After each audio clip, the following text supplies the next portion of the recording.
नमस्कार साथियों, मैं योगेश जोशी और हमने डेली एमसीक्यू सीरीज चालू की थी जिसमें कि हम राजस्थान जीके के पिछले एग्जामों में जो भी प्रश्न पूछे जा चुके हैं उनको डिस्कस करते थे। तो आज के जो प्रमुख एमसीक्यू है वो देख लेते हैं। तो सबसे पहले हम देखते हैं कि वर्ष 2011 की जनगणना के अनुसार राजस्थान के रिक्तिस्थान जिले में महिला साक्षरता न्यूनतम रही थी। तो कौन सा जिला है जिसमें कि महिला साक्षरता न्यूनतम है? वह है जालोर। राजस्थान का कौन सा जिला है जिसमें कि महिला साक्षरता न्यूनतम है? वह है जालोर जिला। अगला प्रश्न देखते हैं, निम्नलिखित में से किसे सिंधु सरस्वती सभ्यता का एक महत्वपूर्ण केंद्र कहा जाता है? तो सिंधु सरस्वती सभ्यता का एक महत्वपूर्ण केंद्र कौन सा है? वह है कालीबंगा सभ्यता। कालीबंगा सभ्यता सिंधु घाटी सभ्यता का एक केंद्र है। अगला हम देखते हैं, लोक साहित्य में किन्नरी गिनती नहीं हुए।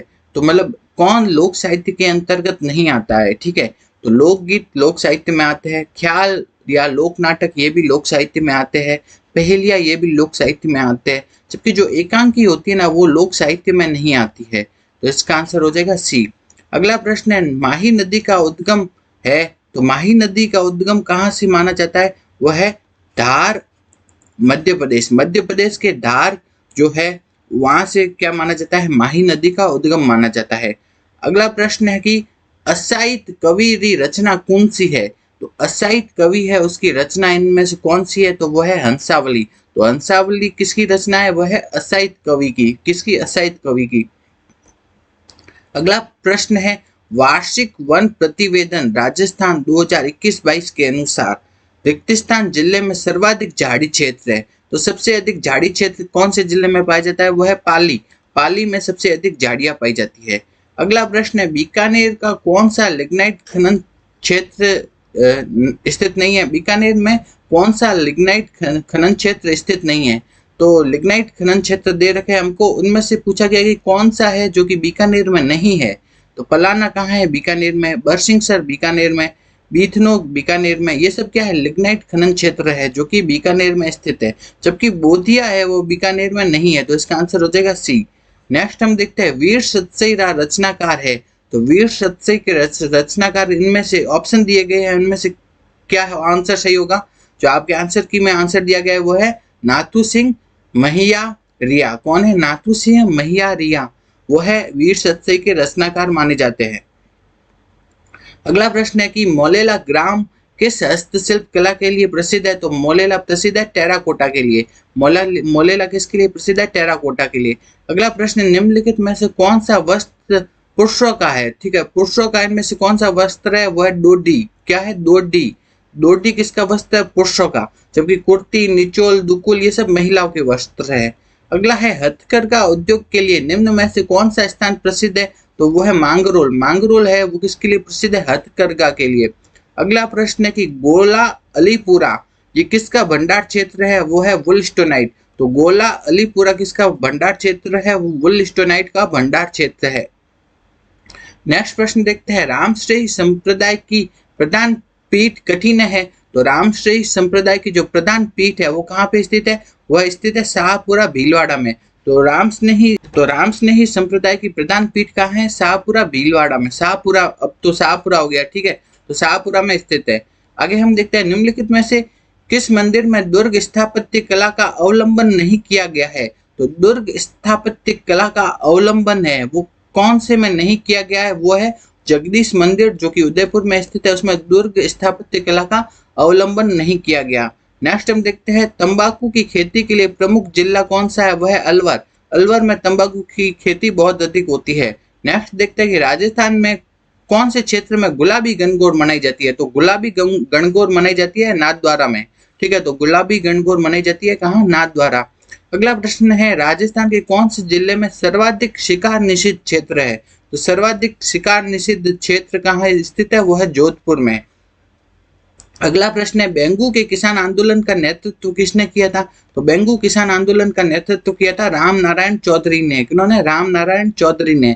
अगला प्रश्न है, राजस्थानी भाषाई बोलियों में नी गिनी जय। ठीक है, तो कौन सी है जो कि राजस्थान की भाषा की में नहीं आती है? ठीक है, इसमें नी का मतलब नहीं।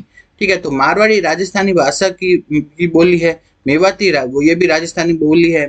मेवाड़ी ये भी राजस्थानी है। जबकि बघेली ये राजस्थानी नहीं है, तो इसका आंसर होगा डी। आगे हम देखते हैं आजादी के बाद जोधपुर के कौन से शासक अपनी रियासत को एक स्वतंत्र इकाई रखना चाहते थे? तो वो थे महाराजा हनुमंत सिंह। कौन? महाराजा हनुमंत सिंह जो जोधपुर के राजा थे, वो अपनी जो जोधपुर को एक स्वतंत्र इकाई रखना चाहते थे। नेक्स्ट हम देखते हैं कि निम्नलिखित में से राजस्थान में से कौन सा जिला मरु त्रिकोण का भाग नहीं है? तो मरु त्रिकोण का भाग कौन सा नहीं है? वो है बाड़मेर। ठीक है, जैसलमेर, जोधपुर और बीकानेर ये तीनों किसमें आते हैं? मरु त्रिकोण में आते हैं। जैसलमेर, जोधपुर और बीकानेर मरु त्रिकोण में आते हैं, जबकि बाड़मेर नहीं है इसका हिस्सा। अगला प्रश्न है चौथ माता किस जनजाति की कुल देवी है? तो कंजर जनजाति की। चौथ माता किसकी कुल देवी है? कंजर जनजाति की कुल देवी है। नेक्स्ट प्रश्न है कांकन डोरा। ठीक है, जो कांकन डोरा होता है, बिंदोली, सामेला, ये सब किस अवसर से संबंधित है? ये सब संबंधित है विवाह के अवसर से। तो कांकन डोरा बांधते हैं, बिंदोली हो गया, सामेला, ये सब है विवाह के अवसर पर। नेक्स्ट हम देखते हैं 25 मार्च 1948 को राजस्थान संघ के निर्माण के समय देशी रियासतों के निम्न समूहों में से कौन सा संघ का हिस्सा नहीं था? तो संघ का हिस्सा कौन से नहीं थे वो बताना है। ठीक है, तो उदयपुर, डूंगरपुर, बांसवाड़ा और प्रतापगढ़ ये संघ का हिस्सा नहीं थे। कब? 25 मार्च 1948 में।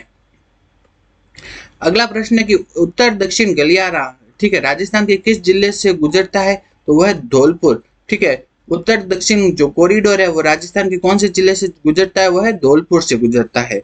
नेक्स्ट प्रश्न है जेठ सागर, ब्रह्म सागर, कोसिकराम का कुंड निम्न में से किस शहर में स्थित है? वह है जैसलमेर में। जेठ सागर, ब्रह्म सागर, कोसिकराम का कुंड कहाँ पे स्थित है? ये स्थित है जैसलमेर जिले में स्थित है। नेक्स्ट है कि चंपा के लिए आभूषण पहना जाता है, तो चंपा के लिए आभूषण कहाँ पे पहना जाता है? गर्दन में पहना जाता है। अगला प्रश्न है हाला जालारी कुंडलिया काव्य रचना का सृजक है। ठीक है, तो हाला जालारी कुंडलिया किसने लिखा था? वो लिखा था ईसर दास ने। हाला जालारी कुंडलिया लिखा था किसने? ईसर दास ने लिखा था हाला जालारी कुंडलिया। अगला प्रश्न है कि खालिस्तान सभ्यता कांतली नदी के किनारे स्थित है, तो कौन सी सभ्यता है जो कि कांतली नदी के किनारे स्थित है? वह है गणेश्वर सभ्यता। गणेश्वर सभ्यता कांतली नदी के किनारे स्थित है। अगला प्रश्न है गागरोन का युद्ध किसके मध्य लड़ा गया था? तो वह है मोहम्मद खिलजी द्वितीय तथा महाराणा सांगा के बीच में। तो गागरोन का जो युद्ध है वो किन किन के बीच में लड़ा गया था? वह है मोहम्मद खिलजी द्वितीय तथा राणा सांगा के बीच। तो अगला प्रश्न है कि राजस्थान में प्रमुख पर्यटन सर्किट की संख्या कितनी है? तो राजस्थान में प्रमुख पर्यटन सर्किटों की संख्या है 9। कितनी? 9 है प्रमुख पर्यटन सर्किट। अगला प्रश्न है निम्नांकित में से कौन से जिले में 2011 की जनगणना के अनुसार न्यूनतम नगरीय जनसंख्या पाई जाती है? तो सबसे न्यूनतम नगरीय जनसंख्या ऑप्शन में से कौन सा है? इसमें बांसवाड़ा में पाई जाती है। अगला प्रश्न है कि हाड़ौती अंचल का चावा गीतकार कौन से है? तो वह है रघुराज सिंह हाडा। कौन है? रघुराज सिंह हाडा इसका आंसर है। अगला प्रश्न है कि 20 से 30 डिग्री सेल्सियस तापमान तथा 90 दिन पाला रहित कौन सी फसल की गुणवत्ता के उत्पादन के लिए आवश्यक है? वह है कपास। ठीक है, तो कपास के उत्पादन के लिए तापमान तो कितना होना चाहिए? 20 से 30 डिग्री तापमान होना चाहिए और 90 दिन कोई भी पाला नहीं पड़ना चाहिए, तो ये तब कपास की फसल सबसे अच्छी होती है। ठीक है, अगला प्रश्न है मेवाती किसकी उपबोली है? तो मेवाती उपबोली है। ठीक है, तो मेवाती की उपबोली इनमें से कौन सी है? वो है अहिरवाठी। अहिरवाठी को क्या भी कहते हैं? राठी। वो क्या है? मेवाती की उपबोली है। नेक्स्ट देखते हैं कि गुर्जर प्रतिहार वंश के किस शासक ने अपने पराक्रम से गुर्जरों की प्रतिष्ठा को पुनः स्थापित किया था? तो वो थे नागभट्ट द्वितीय। कौन? नागभट्ट द्वितीय थे इसका आंसर है। अगला हम देखते हैं किशनगढ़ अजमेर हवाई अड्डे का उद्घाटन कब किया गया? तो जो किशनगढ़ अजमेर का जो हवाई अड्डा है उसका उद्घाटन कब किया गया? वो किया गया अक्टूबर 2017 को। ठीक है, तो अक्टूबर 2017 को किशनगढ़ हवाई अड्डे का उद्घाटन किया गया। नेक्स्ट है कि शहरिया विकास कार्यक्रम रिक्तिस्थान में लागू किया गया। तो शहरिया विकास कार्यक्रम कहाँ पे लागू किया गया है? वो है शाहबाद तथा किशनगंज। ये दोनों कहाँ स्थित है? बारां में स्थित है। तो शहरिया जनजाति मूलतः कहाँ पे पाई जाती है? बारां के शाहबाद तथा किशनगंज में पाई जाती है। वहां पर क्या है? शहरिया विकास कार्यक्रम लागू किया गया था। अगला प्रश्न है 18वीं शताब्दी में राजस्थान में रैन, शाहपुरा, सिंहतल, खेड़ापा किस संप्रदाय के प्रमुख केंद्र थे? तो रैन हो गया, शाहपुरा, सिंहतल, खेड़ापा ये सब है राम स्नेही संप्रदाय के केंद्र है। अगला प्रश्न देखते हैं देवयानी कुंड स्थित है। तो देवयानी कुंड कहाँ स्थित है? जयपुर में स्थित है देवयानी कुंड। नेक्स्ट प्रश्न है कि कुछ ये सुमेलित करने हैं, सुमेलित करने का प्रश्न दे रखा है। तो इसमें है ना सबसे पहले हम देखते हैं अमरेश्वर महादेव का मंदिर। तो अमरेश्वर महादेव का मंदिर कहाँ है? वह सवाई माधोपुर में स्थित है। दूसरा देखते हैं कि देवी कुंड, देवी कुंड कहाँ पे स्थित है? दूसरा क्या है? देवी कुंड। वो ऊपर हमने पढ़ा था वो कौन सा था? देवयानी कुंड। लेकिन ये क्या है? देवी कुंड। देवी कुंड कहाँ पे स्थित है? वो स्थित है बीकानेर में।